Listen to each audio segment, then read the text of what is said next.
Amém? Glória a Deus. Êxodo capítulo 2, eu vou ler até o versículo 25, que eu quero que você entenda a história. Eu prefiro ganhar um pouquinho de tempo aqui lendo e no final fazer algumas aplicações com você. Um homem da tribo de Levi casou-se com uma mulher da mesma tribo, e ela engravidou e deu à luz um filho. Vendo que era bonito, ela o escondeu por 3 meses. Quando já não podia mais escondê-lo, pegou um cesto feito de junco e o vedou com piche e betume. Colocou nele o menino e deixou o cesto entre os juncos à margem do Nilo. A irmã do menino ficou observando de longe para ver o que lhe aconteceria. A filha do faraó descera ao Nilo para tomar banho. Enquanto isso, as suas servas andavam pela margem do rio. Nisso viu o cesto entre os juncos e mandou sua criada apanhá-lo.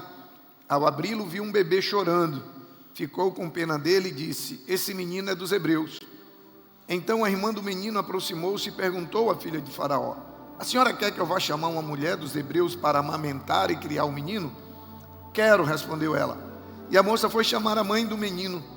Então a filha do faraó disse à mulher: leve esse menino e amamente-o para mim, e lhe pagarei por isso. A mulher levou o menino e o amamentou. Tendo o menino crescido, ela o levou à filha do faraó, que o adotou e lhe deu o nome de Moisés, dizendo: porque eu o tirei das águas. Certo dia, sendo Moisés já adulto, foi ao lugar onde estavam os seus irmãos hebreus e descobriu como era pesado o trabalho que realizavam. Viu também um egípcio espancando um dos hebreus. Correu o olhar por todos os lados e, não vendo ninguém, matou o egípcio e o escondeu na areia. No dia seguinte saiu e viu 2 hebreus brigando. Então perguntou ao agressor: por que você está espancando o seu companheiro? O homem respondeu: quem o nomeou líder e juiz sobre nós? Quer matar-me como matou o egípcio? Moisés teve medo e pensou: com certeza tudo já foi descoberto. Quando o faraó soube disso, procurou matar Moisés, mas esse fugiu e foi morar na terra de Midian. Ali assentou-se à beira de um poço. Ora, o sacerdote de Midian tinha 7 filhas. Elas foram buscar água para encher os bebedouros e dar de beber ao rebanho de seu pai. Alguns pastores se aproximaram e começaram a expulsá-las dali. Moisés, porém, veio em auxílio delas e deu água ao rebanho. Quando as moças voltaram a seu pai Reuel, esse lhe perguntou: por que voltaram tão cedo hoje? E elas responderam: um egípcio defendeu-nos dos pastores e ainda tirou água do poço para nós e deu de beber ao rebanho. Onde está ele? Perguntou o pai a elas. Por que o deixaram lá? Convidem-no para comer conosco. Moisés aceitou e concordou também em morar na casa daquele homem. Esse lhe deu por mulher sua filha Zípora. Ela deu à luz um menino, a quem Moisés deu o nome de Gerson, dizendo: sou imigrante em terra estrangeira. Muito tempo depois, morreu o rei do Egito. Os israelitas gemiam e clamavam debaixo da escravidão. E o seu clamor subiu até Deus. Ouviu Deus o lamento deles e lembrou-se da aliança que fizera com Abraão, Isaque e Jacó. Deus olhou para os israelitas e viu a situação deles. Amém, queridos? Glória a Deus. Êxodo 2 registra uma virada de mesa que Deus dá na história. Eu não sei você, mas eu já vi tantas viradas de mesa que Deus deu na vida de tantas pessoas. Tantas viradas de mesas que Deus deu na história de tantas pessoas. A minha vida é um exemplo, um testemunho do quanto Deus pode virar a mesa, do quanto Deus pode virar o jogo, do quanto Deus pode virar uma história e transformar uma história que tinha tudo para dar errado, para terminar numa história de sucesso, numa história bem sucedida, sabe, numa história digna de ser contada. O que parecia ser uma derrota torna-se o começo de uma grande vitória.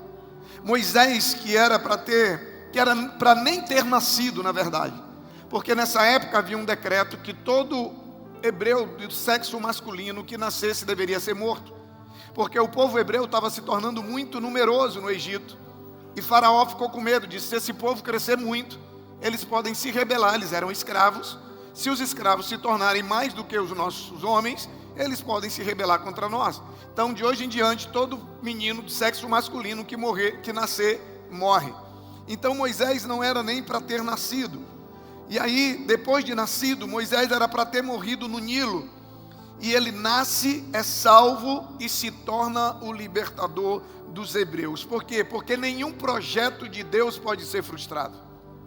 Nenhum projeto de Deus, não há decreto nenhum, não há decreto que possa vir de qualquer lugar, que possa frustrar o plano e o projeto que Deus tem na vida de uma pessoa. Sabe, aquele que seria caçado e morto pelo palácio de Faraó, ele foi criado no palácio como filho do rei. Tem coisas que Deus faz que é impressionante. Aquele que não era para ter nascido, ou era para ter sido morto ao nascer, aquele que deu a ordem, que deu o decreto de que todo menino teria que ser morto, ainda cria aquele que ele queria matar dentro do próprio palácio. Sabe, aquele que queria matar o projeto de Deus, teve que sustentá-lo. Quem está me entendendo? Sabe, projeto de Deus, além dele não poder ser frustrado, Deus usa aquilo que tentam frustrar, sabe, para abençoar, para empoderar, para acelerar. Quantas e quantas histórias nós temos na Bíblia, que Deus transforma a bênção em maldição, que Deus transforma a perseguição em bênção, porque a Bíblia diz que quando você serve a Deus, quando você entrega nas mãos de Deus, até aquilo que fazem para dar errado, Deus transforma em bênção e acaba dando certo na sua vida. Sabe, aquele que seria caçado e morto é criado dentro do palácio. E a gente aprende algumas lições importantes nessa história. A primeira, no capítulo 2, versículos 1 e 2. Sabe, Arão e Joquebede, que eram os pais de Moisés, eles se casaram numa época em que ter filhos era um pesadelo. Por quê? Porque se fosse homem, tinha que matar, tinha que morrer. Os meninos já nasciam condenados à morte. O rio Nilo, cheio de crocodilos, era o cemitério de meninos. Todo menino que nascia era lançado ali para ser morto. Sabe, mesmo correndo o risco, nasce Moisés. Seus pais o esconderam, sabe, e não recuaram diante das adversidades. Eles continuaram crendo e acreditando no cuidado de Deus. Queridos, para mim a fé dos pais de Moisés é algo extraordinário. Porque eles sabiam do risco de ser menino, e eles sabiam, e mesmo sabendo, eles não tiveram medo, eles não se deixaram paralisar pelo decreto de Faraó. Eles podiam muito bem, no momento que o menino nasceu, e vendo que era homem, eles poderiam, por medo do decreto, eles mesmos ter matado o menino, ou ter lançado o menino nas águas, como era comum, para que o menino morresse e fosse comido pelos crocodilos. Mas a Bíblia diz que não, eles fazem um cesto e colocam o menino dentro. E mesmo diante das adversidades, eles continuaram acreditando no cuidado de Deus. Deixa eu falar uma coisa para você, o cuidado e a providência de Deus, sabe, muitas vezes invisível aos nossos olhos, mas não é porque você não está vendo que quer dizer que Deus não está cuidando, não é porque você, sabe, não está vendo que quer dizer que Deus não está agindo, não. Eles creram, eles colocaram o menino no cesto e colocaram no rio, e mesmo correndo o risco, nasce Moisés. Fizeram tudo isso. Eles fizeram tudo que estava ao alcance deles. Fizeram um menino, né? Geraram. A mãe ficou com o filho no ventre 9 meses. O menino nasce. O que eles poderiam fazer?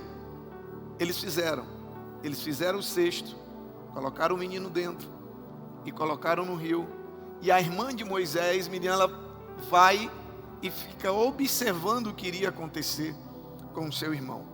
Sabe, eu acho que para mim aqui está um dos segredos, está uma das fórmulas para quem quer viver uma vida de milagres.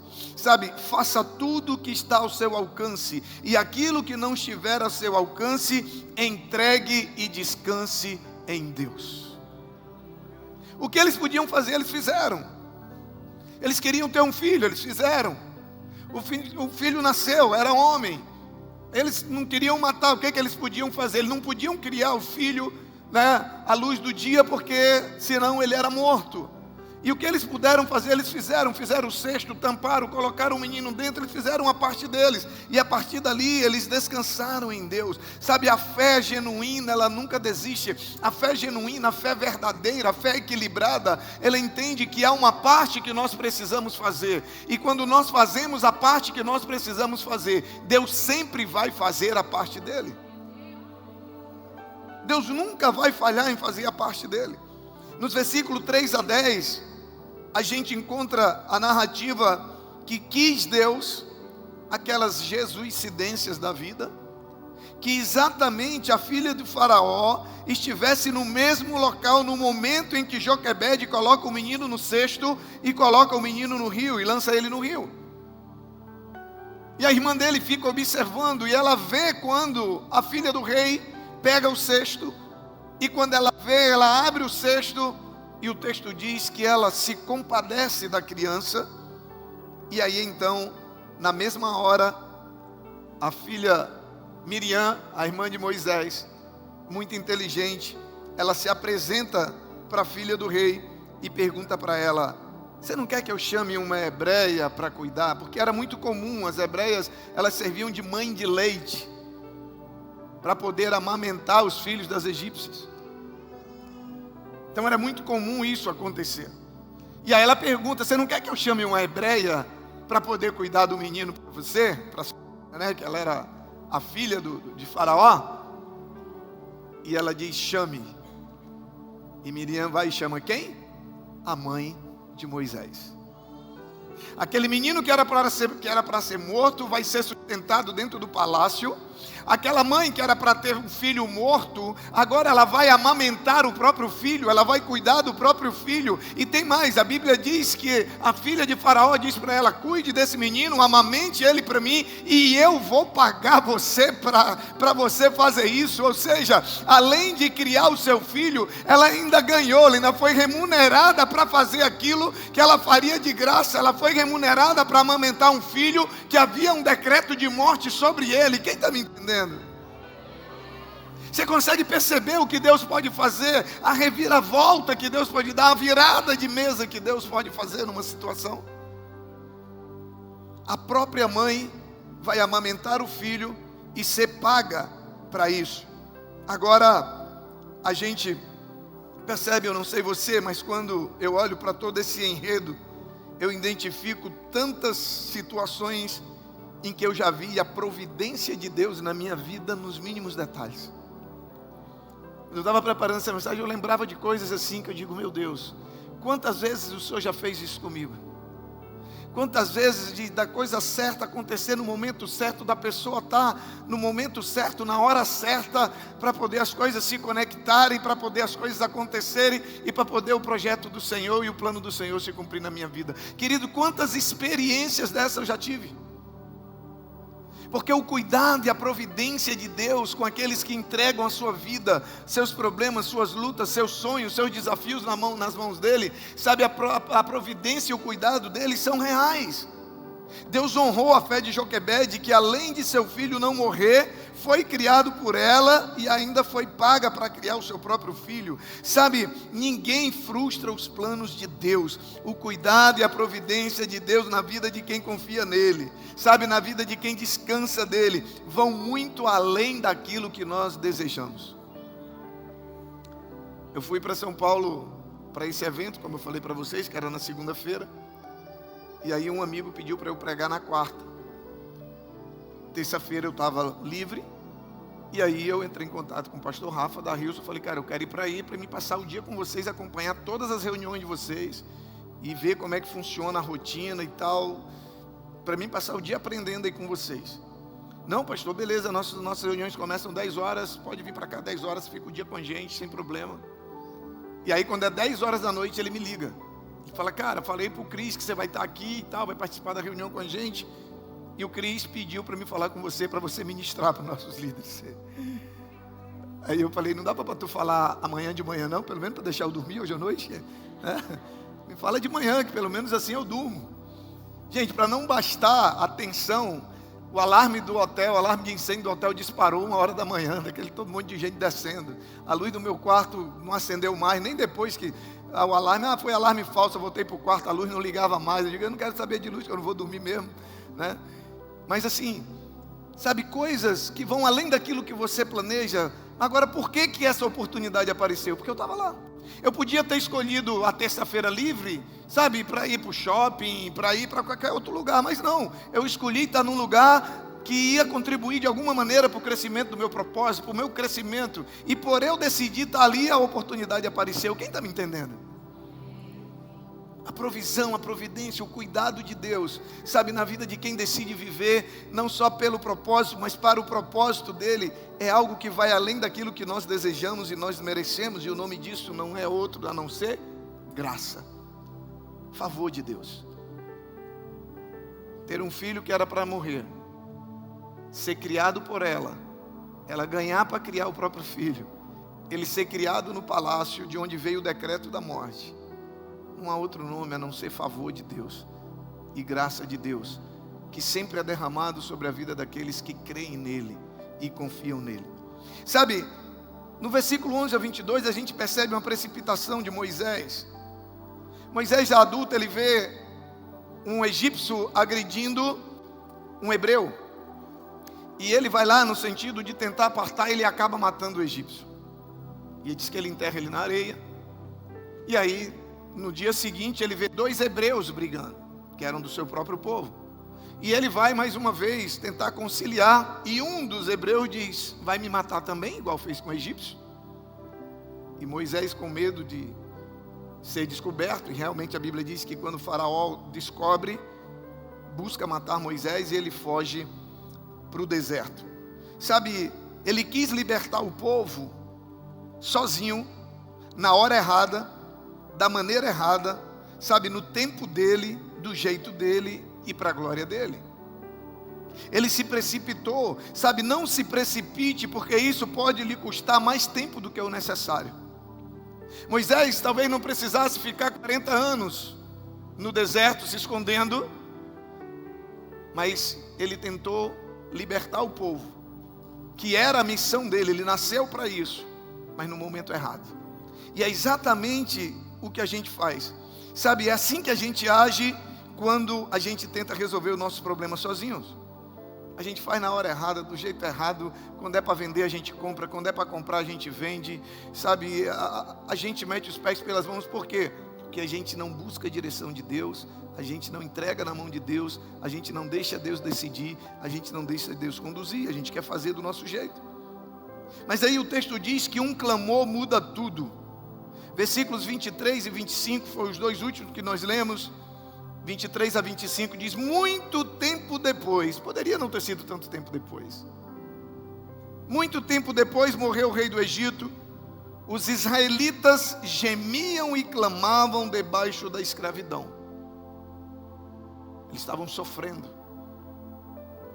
e o seu clamor subiu até Deus.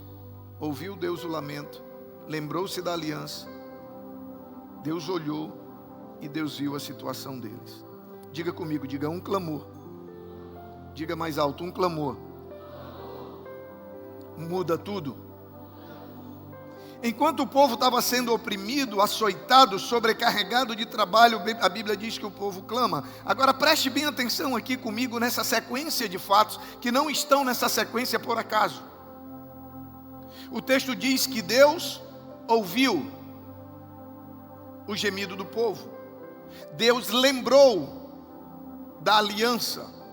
Deus viu a situação do povo e Deus atentou, quer dizer que Deus agiu em prol do povo. Agora presta atenção. O povo, a Bíblia diz que Deus ouviu, mas Deus ouviu porque o povo clamou. Sim ou não? Vem comigo. Deus ouviu porque o povo clamou. Deus lembrou porque ouviu. Deus viu porque lembrou. E Deus atentou e interferiu porque Ele viu. E tudo isso começou com um clamor. Quando você clama, Deus ouve, Deus lembra da aliança que Ele tem com o seu povo, Deus vê o que você está passando e Deus interfere no problema. E a Bíblia diz que Deus ouviu o clamor e Deus enviou Moisés, e Moisés liberta o povo da escravidão. Há poder no clamor. Um clamor pode mudar toda uma história. Um clamor pode fazer Deus virar a mesa, virar a história, sabe? E a Bíblia diz que o clamor do povo de Israel, porque eles clamaram, Deus ouviu. Porque ouviu, sabe, Deus atentou. Porque Ele ouviu, Ele se lembrou. Porque Ele se lembrou, Ele viu. Porque Ele viu, Ele atentou e Ele interferiu. Nosso clamor ativa o sobrenatural. Sabe, o nosso clamor move o coração e a mão de Deus. O nosso clamor ativa o braço forte de Deus a nosso favor, trazendo cura, trazendo resposta, trazendo livramento, trazendo provisão e trazendo providência na nossa vida. Fica de pé em nome de Jesus.